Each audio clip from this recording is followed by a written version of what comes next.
Hello বন্ধুরা, আমি সাকিব আছি সবার সঙ্গে। আজকের গল্পটা অনেকটাই অন্যরকম। যদি গল্পটা ভালো লাগে থাকে তো চ্যানেলটাকে সাবস্ক্রাইব করে দেবেন আর সাথে একটা লাইক করে দেবেন। কোনো কোনো শব্দ শোনা গেলে ওটাকে ইগনোর করবেন। চলো গল্পটি শুরু করা যাক। রাহুল বন্ধু, তোকে তো এখন দেখাই যায় না। এখন তুই কি করস?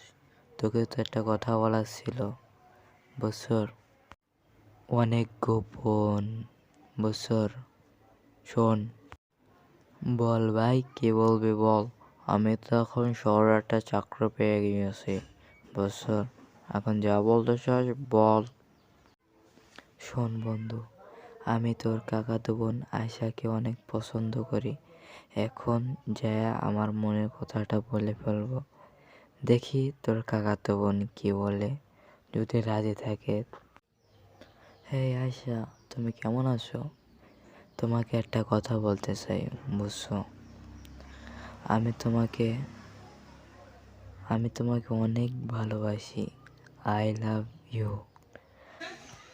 আমিও তোমাকে অনেক বেশি ভালোবাসি। চলো আমরা পালিয়ে যেয়ে বিয়ে করি। ওই ভিডিওটি কেমন লাগলো? যদি ভালো লাগে থাকে আবারও বলছি, সাবস্ক্রাইব করে দিন। Tata, bye bye.